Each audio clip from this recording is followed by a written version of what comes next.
Okay, so what I want to showcase here is a little bit of virtual reality tools that we have developed for the field of material science. And we know that for very simple systems, people have said that a 2D screen is enough. You see where the atoms are, you see the densities, and you understand. But once the systems get more and more complicated, having a virtual world where you can walk around and see where actually the atoms are and all the what's going on, it's advantage. So I'm going to start with an introduction to virtual reality, because this is not just for material science. This is very successful in hundreds of different fields, so I'll show a little bit. Then we will see what we specifically have done for Nomad, interactions with the rest of the Nomad, and how you can use your own data sets. Then we'll go see what the devices are, because in virtual reality this is still state of the art. So each device comes with its own drivers, and it's not like a monitor where you just plug and play. So this is more like monitors were in the 60s, where everything had to be much more lower level. So we'll see what sort of things are available. And I want to highlight that there are already installations where this is being used by real people inside and outside of Nomad. And then we will, after the coffee break, we will go and do some real examples. So the more complex your data set is, the more interesting it is to actually create a virtual world where you can explore it in more detail, because that means that you can free some controllers and space to sort of do the interaction. Yeah? So normally with a mouse you would do the interaction, the rotation using the different keys. Yeah? And in virtual reality you can, if you want to rotate, you just need to walk around the object. If you want to zoom in, you just need to put your head into the object. So that means you free your hands to actually interact with it and say, okay, I need the evolution to go forward, to go back. I want to highlight whatever. Yeah? And these are a few examples of virtual reality that we've done in the field of geoscience, biology, art, and climate science, engines. So this is something that is being done, not much in chemistry, but in the other fields, people are very happy with them. Yeah?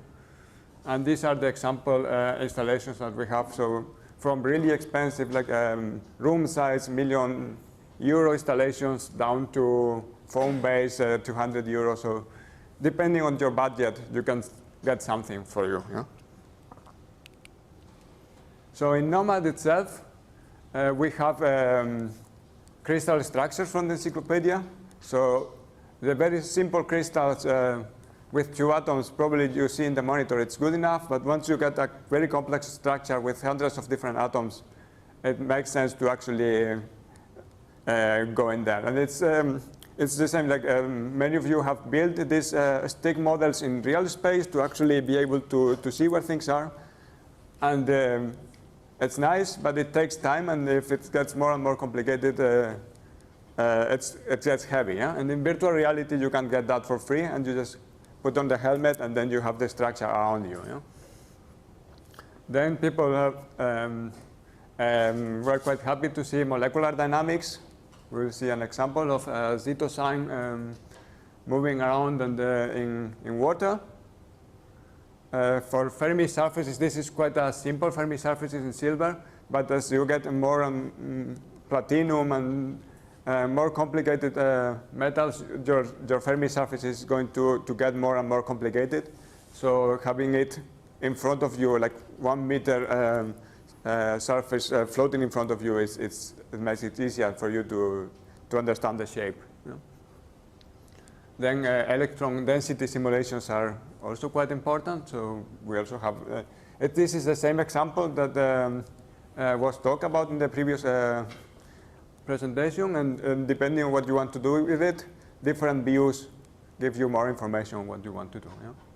And then people have been very happy to use virtual reality for excitons, because excitons are 6-dimensional data sets where you have the three XYZ of the electron and the XYZ of the hole, and this to actually explore the data set, you need like 6-dimensional exploration. And in virtual reality, you have real 3D, so it decomposes into 3D plus 3D. It's quite useful.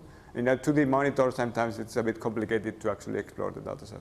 And we have people here in Berlin who have been using this, and they're quite happy, and they will probably give a few words about what they find good about it. Okay, so this is the hardware. The HTC Vive is room-based, like 3 meters by 3 meters. It allows you to actually walk in the virtual space, and you have a few controllers to sort of change the time step and change the things you want to explore. Yeah?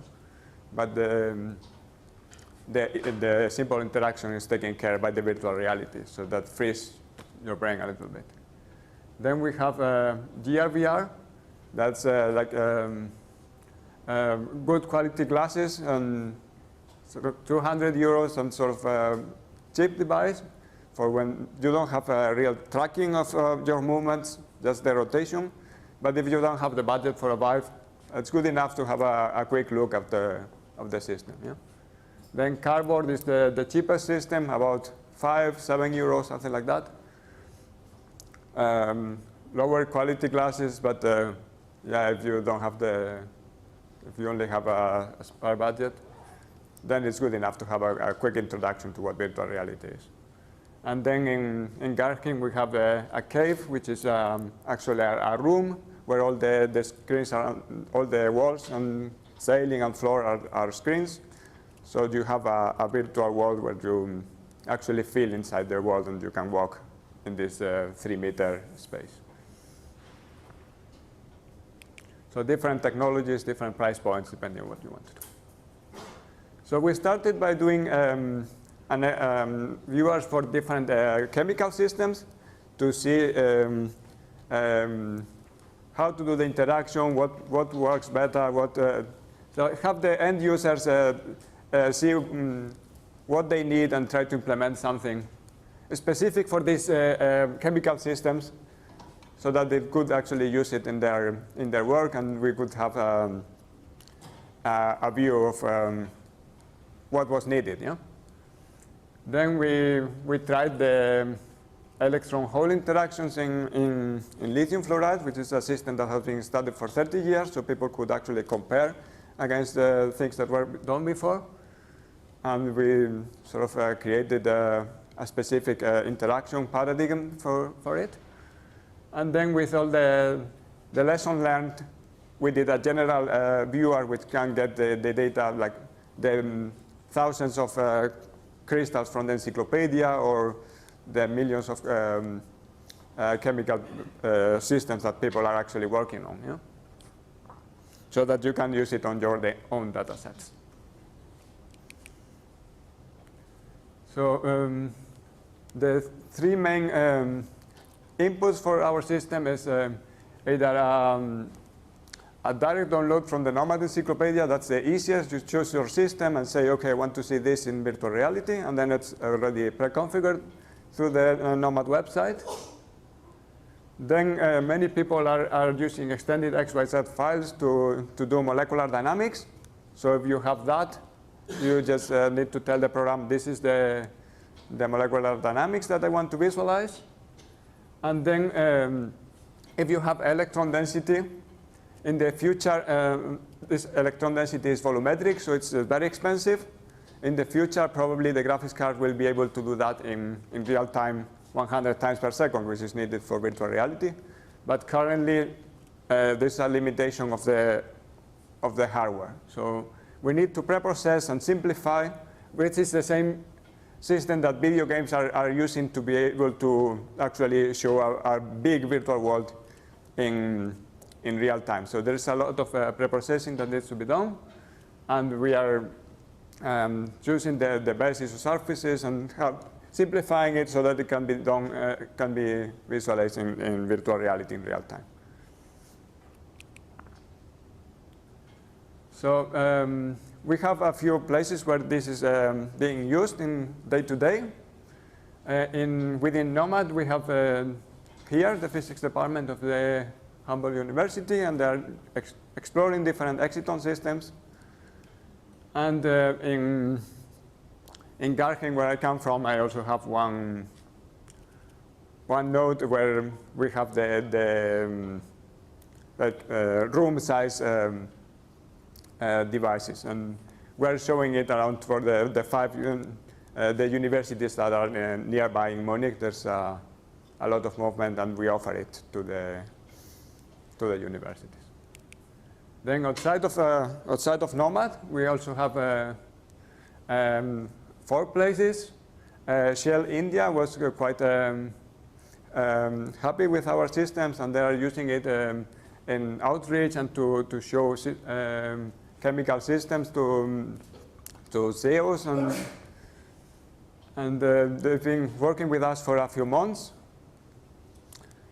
And then in Hamburg, we also have a student who's using it for molecular dynamics, and he's also quite happy with our system, and we're developing it with him. If he needs some functionality, we add it, and it's going forward. And then in the biology applications lab, also in Leibniz, but independent from Nomad, we have an event every year, and we're using the virtual reality tools to visualize their simulations. So originally it was more the supercomputing center and the simulations, but now we can also visualize them in virtual reality. And then we have some other collaborations that are confidential for the moment, but we will in the future also show them. So the preprocessing that we use for virtual reality can be used to create 360-degree movies to show different concepts, and we've done a couple of movies. This is a different movie from the one that we saw last time. Last time was like planar for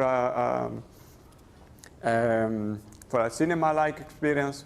This is 360, where you can put on your glasses, look around you, and see everything around you. It's a different visualization of the same data, and depending on what you want to do, you choose the one that is best for it. And we also use the exciton dataset to also show how the excitons change the electron density. Okay, so we've been also showing the virtual reality routines in different events. So for the theoretical chemistry group in the Technical University, the collaboration I mentioned before with Shell, then the big WATOC conference was in Munich this year, so we were showing the virtual reality routines, and they were quite successful. The summer of simulation I also mentioned before. And then in Christmas, near Christmas, we will show in another event we have in Garching, the molecular modeling with Schrödinger suite.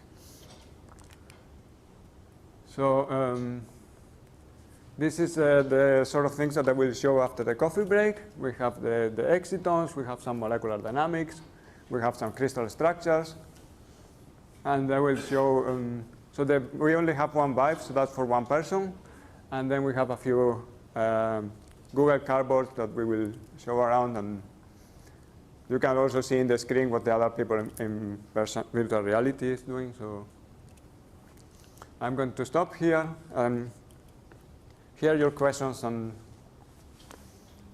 after the coffee break we can show this in